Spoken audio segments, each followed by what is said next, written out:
to go, lighting ready to go. I'm going to do the assembly now of using all these assets to create this scene.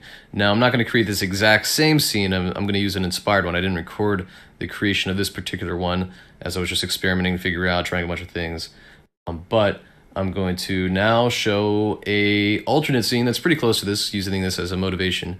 And I'll pop back into this one after I'm all done, just to kind of compare the two. But I'm applying the same exact approach I use for this. So as I do this process, I'm going to keep the viewport open into immersive mode and just start from scratch here. So I'm going to delete all this work. So this will keep my lighting the same, so relatively the same kind of feel when we're done with this. And right now I'm just continuing to clean off the blends that I had on there. And I added a little supplementary point light that I'll remove and add in later once I position the orb correctly.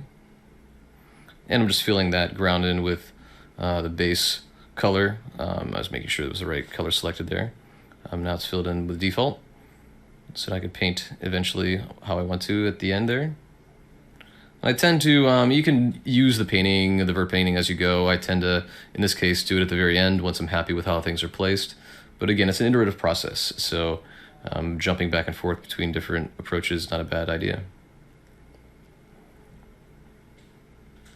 So the first thing I start with is the mountain. So I'm going to switch to the translation mode here. Oh, and I wanted to get rid of that light, so I got rid of the point light there and get into move mode. And this is pretty much, I stay in world space mode for the most part. And one thing I'm going to do is I'm going to hop back and forth between using hotkeys. I tend to use them, tend not to. It really depends on how I'm feeling. I should use them more, but for speed's sake, but it really depends on what your style is. And a lot of this is going to be just taking something I like and duplicating it, arranging it around. It truly is just kind of kit bashing and painting and arranging with geometry in this case. And I wanted to focus on the background first, so I'm using those mountain pieces and just trying to get some good rotations. Now I'm not using the camera. I start with the camera that I had in the original composition. I use that to start with, but I'm not married to it. Because this is a 360 environment in a game, you do want to have some core compositions, but they really do need to look good in all different perspectives. Of course, it depends on if you want the player's eye to lead a certain way or have a certain feel. But yeah, having a core composition is not always necessary, but I am using one since I had one in the beginning of this project. And I'm going to also eventually set up some bookmarks views so I could kind of jump back and forth between ground level and the aerial view. I could use the top view, but I like to stay in just the immersive mode and kind of keeps me connected, and I'm not jumping between viewports that much. Of course, if this was a man-made scene, I would be in the orthographic views much more, just snapping and using that. But since this is more organic, I'm able to hop back and forth. So yeah, I'm just making a new bookmark up there, and then I could hop back down below to see how it feels, and then I could jump back and forth between those views to see how things are working.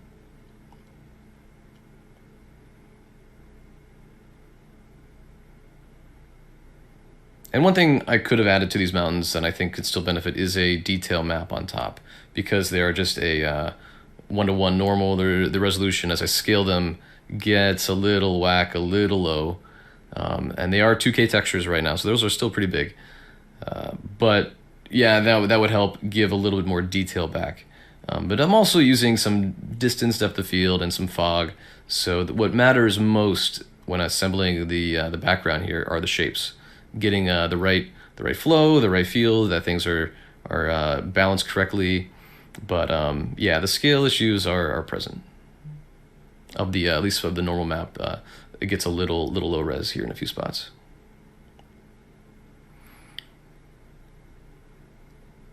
And now I'm going to start focusing on the mid-ground, foreground aspect, and that's my core. Well, actually, that was the older rock that I made that I wasn't too happy with. And I'm going to swap that with the newer rock that I made that I feel is a little more high quality, has a little more fidelity going on. And this part of the process, I'm just going to be duplicating and arranging and feeling, so I'll chime in here, but for the most part, I'm just going to let this run and showcase the thought process You can kind of see what I'm doing as I'm rotating around, moving it out, feeling out how these things connect and build up. But this is how a lot of levels that I've worked on, how we make the organic terrain.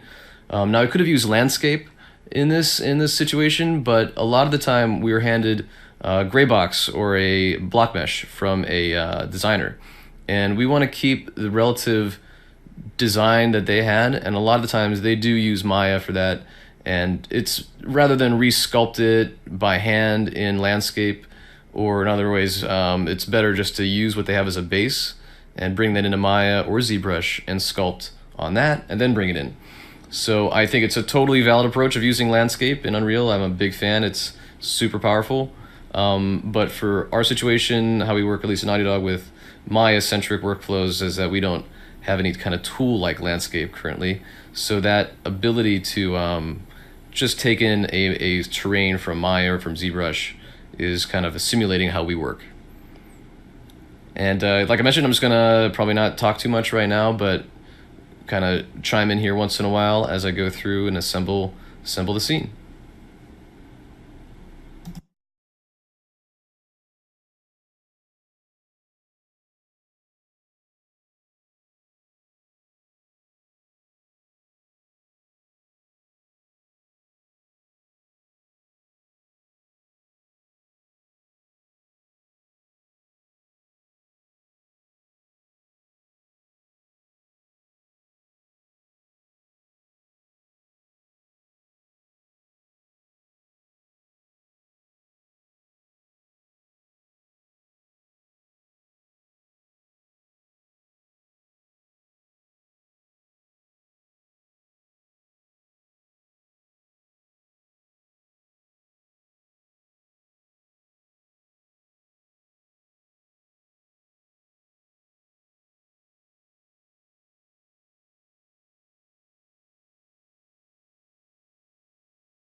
All right, so now I'm going to bring in a new rock into the mix here just to kind of get the palette a little more big, a little more variety.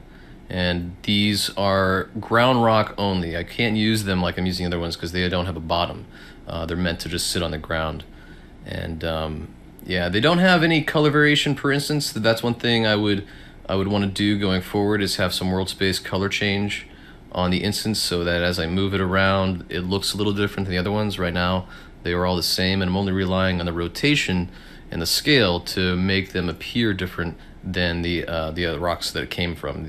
So they all are the same, but when I rotate them a bit and jam them down, they have a slightly different look, but they could benefit from a little more color variation per instance.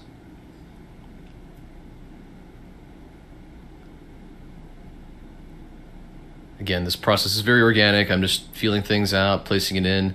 The best way is to get started, get your feet wet, jumping in. And here I'm starting to use that cement asset, kind of like this, that ground pile. This could be, if it was a post-apocalyptic scene, it would be rubble, piled stuff that broke down. And what it does, it just kind of grounds and cements the scene together.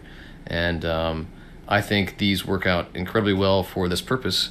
It would be too busy if they were just being used alone or just as a key feature. They're totally supplementary and not hero in a way, but it helps just kind of get all of the ground unified and feeling like it's one piece that happened. And also using this on the base of bigger structures and layering them up, it feels like the rocks eroded and fell down and piled up, and it just really sells that it's a integrated environment. If this was a third-person shooter, though, the amount of undulation in that could be tricky. In Uncharted, there was some issues where using pieces similar to this caused some IK issues on the player, so you have to be very careful on where those were being used and had to make them much more subtle in height and in variation than I have here. So, but this would work fine in a first-person shooter. When you don't see your feet, it tends to help the situation a bit. And adding a new rock into the mix here. It's another scanned one that you saw in the gym. This one's a bit more busy. It's like in between, kind of like the ground cement asset and the normal rock asset that I have over there on the right behind it. So I use this one infrequently, just a bit here and there. And there's another rock I'll be adding into the mix in a bit that I find is my favorite. It's the one that just anytime, I mean, you get these magic rocks. Sometimes ones that just either you sculpt or you scan or you find, however, using Megascans. Also, I didn't mention Megascans. It's a fantastic tool and a fantastic service. I personally don't use it, but I think I will be integrating a lot of that into my workflow. The main reason is because I actually do enjoy scanning. I love going outside and capturing rocks or capturing whatever, because it gets me away from the computer and it gets me learning new skills, and I love photography, so that's kind of it kind of gets me going. So I'm not saying don't use Megascan. Definitely use whatever you can, whatever it takes to get to point A, from point A to point B as fast as possible and as high quality as possible. I'm a fan. So there's nothing cheating about it. Some would say even photogrammetry is kind of cheating artistically, but as long as you put in the work and you focus on the composition, there's no cheating in this situation. Especially in commercial art. If you're doing your own personal art, maybe, but that's to each their own in that opinion. I strongly believe that we should be utilizing all the tools and techniques that are disposable to get a look and to get a feel or to get a direction that we want. And that's the rock I was mentioning. That's my favorite one. That is really versatile. It just rotates and has a new feel on different angles. And you don't pick up the repetition that much on this one because of how much variety is in it. Now that one you do pick up the repetition, I feel, because it's pretty iconic. Like the angles are pretty strong, so I have to be careful on how many times that's being used.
And here I'm gonna try to create that overhang feel, and avoiding repetition, avoiding shape areas that kind of feel repetitive. But yeah, I'm just trying to get a little overhang here that you see in a lot of deserts, especially in Nevada. I'm going a little stylized here. I think not being as 100% accurate to what happens in nature for these, but creating a more fantastical, shape is more powerful because we have the control to do that. If I wanted to do a more realistic shape, I would be studying the exact reference that I had, but also using scans of bigger rock faces. But again, this works because it allows me to create shapes that I want rather than rely on shapes that I already have.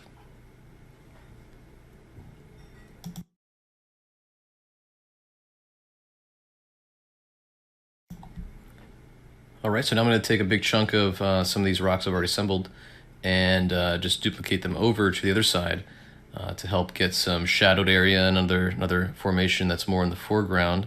And the reason I want that is it helps with composition, but also it does showcase some of the volumetric fog by having some areas in shadow in front of you.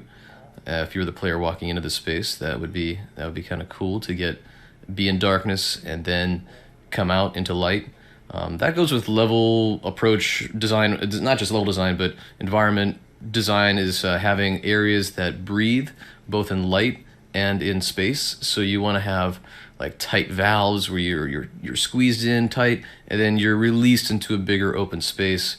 It just really feels good when you have that kind of contrast spatially. And I try to always get that in my environments between my personal work or work at Naughty Dog. It's very important to get that flow and feel correct. And game designers often our game designers are fantastic at thinking those things out. But in my personal work, I try to get the same kind of feel.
Underscore. The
All right, so now I'm just going to focus a bit on the foreground that's behind the camera that I had originally.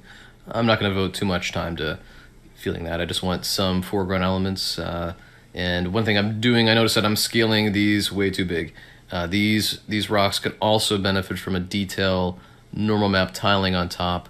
Ideally, it would be world space dependent, so as I scale it, the detail map stays the same, but the normal, the 1:1 normal that I have on there that's baked down, and then the 1:1 color map retains because it needs to stick to that. And you can see how low res that one is starting to look in the foreground, so I'm moving it out of the way. And I'm going to be putting some of the higher res scan rocks in there instead of the sculpted ones. And the reason they're so low res is because I scaled them much higher than I was supposed to or designed to for these. But again, if I layer them correctly and they're far enough away from the player, it's okay. Just want to make sure you have assets and textures that are in the immediate foreground that do hold up, because that's what's going to get the most love. And I'm taking off the sand on this because I think it works good on a distance and pretty good mid-range, but up close at that scale, not at all. So I'm just going to take some of the other, my favorite rock there that I like, and bring that into the foreground and assemble a bit of a scene just for the immediate foreground there.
All right, the base scene is starting to come together how I want. There's still a few areas I'm going to be tweaking and adjusting and pushing and pulling, but in general, I'm getting pretty close to having a pretty good foundation. And at this point, I revisit everything. Like nothing is sacred, nothing is locked down. I really am. I'm going to be tweaking things. If it was a real game environment, until the very day they say you have to put pens down, because you always do want to make sure that it's the best it can possibly be. Now, the things that you can't change normally in a professional game environment are the terrain, cover areas, things that other departments rely on. Those things you can't just willy-nilly change and improve.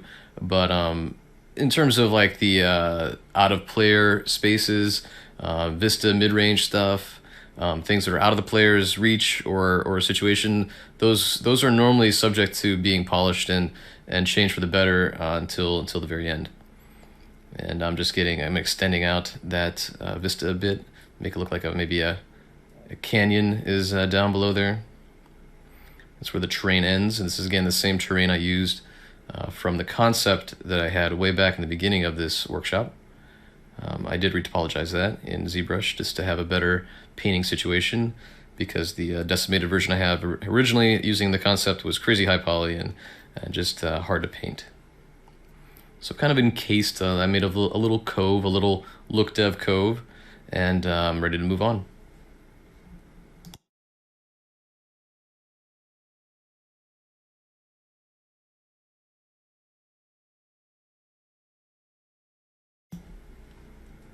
So now I'm going to place that orb sphere into the scene, somewhere similar to where I had it before.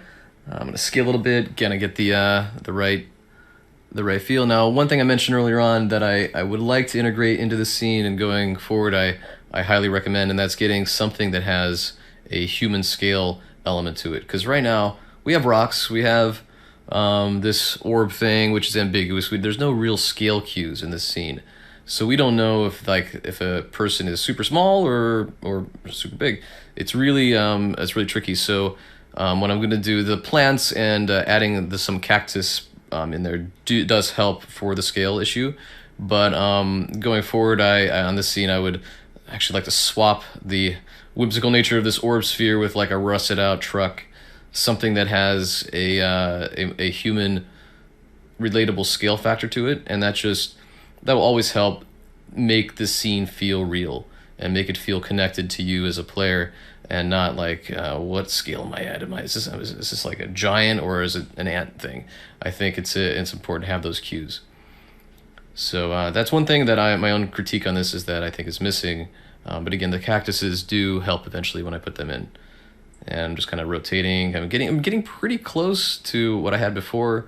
There's some areas that are a little busy, some areas are working better, some areas are not. But I'm going to be continuing to adjust that. And I'm actually getting a little fake kicker light here. This is totally this must be a crazy bright light to be that visible in the daylight like this. But I'm going for a little bit of a whimsical sci-fi feel, so I was trying to get a little extra blue contrast with all the warm colors we have here. And I'm just positioning that light so that it's nestled in just a little bit. I don't want to be too far, eventually it gets too far, and then I lose right there, I lose it actually casting on the surface is actually too far into that mesh, but I want it too far out either, because then it looks like it's being lit from a flashlight on it. I just want to look like it's coming from that blue light source. So I'm trying to position it correctly, and eventually I'll get it just kind of right to get the effect I'm looking for.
Alright, so then I threw a cactus in here, way too big initially than what I want, but I'm also going to throw the ref guy, my little ref guy sculpted. Started from a DOS 3D model, and then I ended up just giving a little extra my own flair on top, and then decimated for a little sketchy look. So that's kind of the scale I'm going for, that kind of feel. And I could have used the foliage placement tool for the cactuses, but I'm not planning on having that many, so I'm just using them as instances here.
Alright, so now I'm ready to start placing some foliage. Like I mentioned, I'm not using the grass or the other ferns that I made before. I'm only using the dry brush that you see often in deserts, especially around Nevada. That one does have color tint variation per instance, so that they look a little bit different as I place each one in the world. And I tend to start out pretty big, so I'll go with a bigger version first, like somewhere mid-range to big, and then I'll work my way down. And that just allows me to mass in clumps of foliage. Things tend to get, they start out big and then they taper off. So I'll start with the biggest grouping, the biggest scale I want. I mean, I could always go back and delete and rescale them how I want, but I think starting big for my perspective helps me mass them in, and then I'll lower the scale and just fade them off. And I'm also using per instance clicks, so one click is one instance. I could use paint options, but I find myself having a little bit more control per click. You end up having maybe a little more than you want, but again, you could always remove them after the fact. So I'm just quickly painting these around, trying to get some natural looking clumping going on. And then, like I mentioned, I'll be tapering them off with smaller versions.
All right, so now I'm going to start going on the smaller versions like I mentioned, and too small there.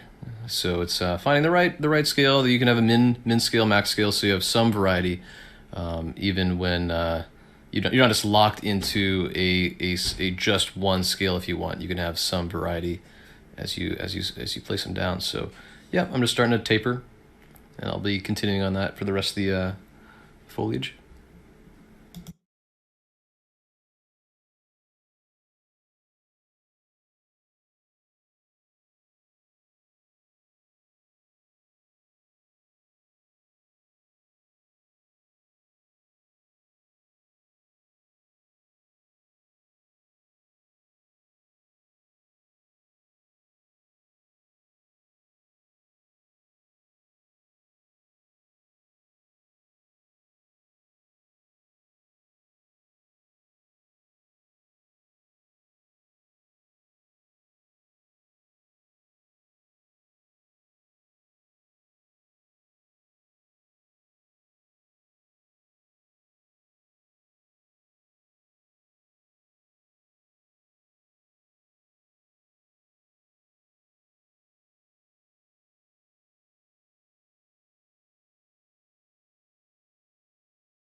All right, now that I'm pretty happy with at least that first pass, I'm going to get the terrain to have some variety using that blend map.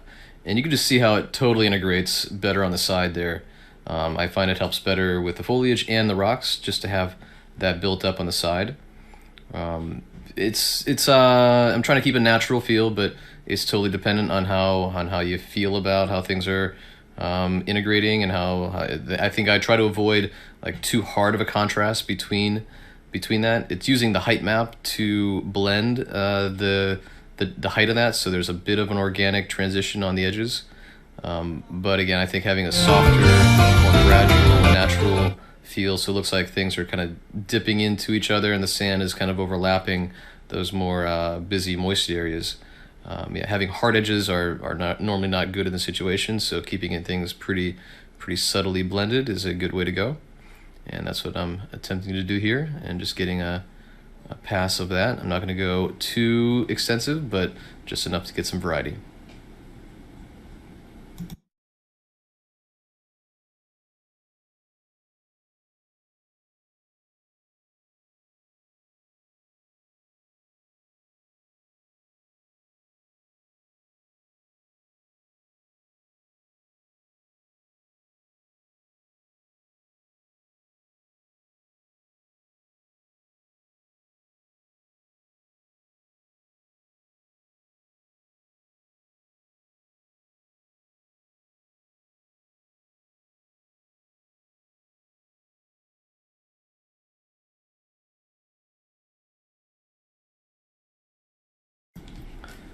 All right, so now that I've kind of got a scene that's comparable to what I had before as my example scene that I started with on this project. So I'm just rotating the light now to kind of see maybe there's a better angle. Doing this throughout the whole process is great because you find how the forms are reacting. You find new opportunities. Maybe This is a professional sense. You would be adjusting a little bit here and there, like talk to your lighting artist and say, hey, ooh, I found a cool angle. Because you're so connected with what's going on in the geometry and the composition, it's fair to play around and see if you could find an angle that works. And normally though, the lighting artist kills it, so you don't need to worry too much about that. But it does help you just feel more connected to the scene. And if it's a personal project, obviously you're controlling all the aspects. So I think having a variety of lighting scenarios and trying things out is pretty helpful. And I kept my post process settings pretty much the same from the other scene, and it's a bit different. I'm gonna hop back and just wrap this up, talk about some techniques for optimization. But here's pretty much the scene as it is. I'm just gonna showcase and fly around and tweak a few bit more things.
But yeah, laws are the number one thing. So each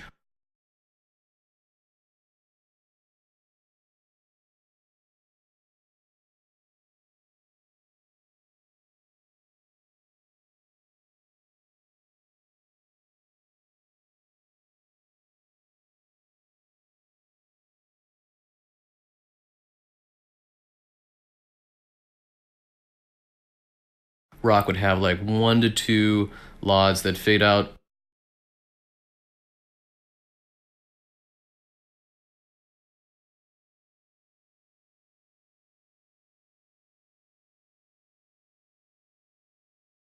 pretty aggressively. The biggest thing you have to keep an eye on is not the pop.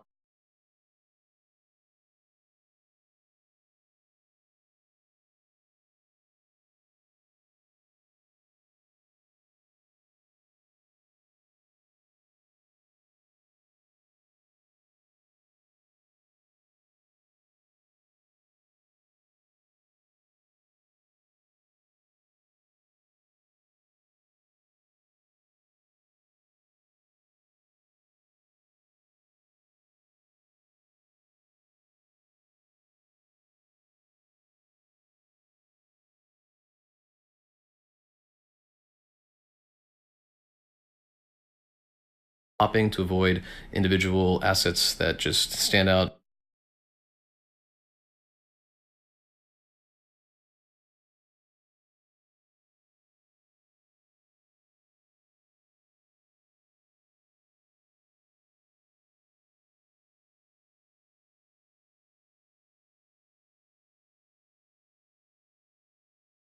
Like fading to each other or popping is a very bad thing. Um,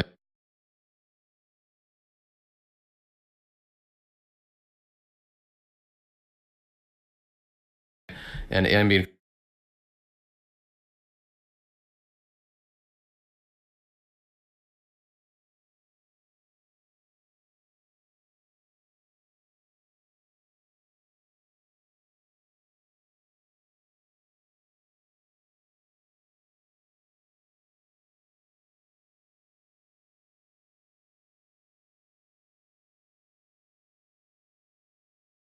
often many months.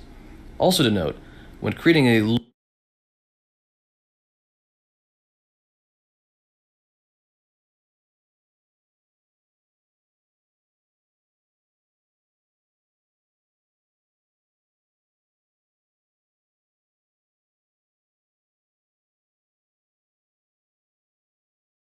not used for shipping, but necessary to find the right path.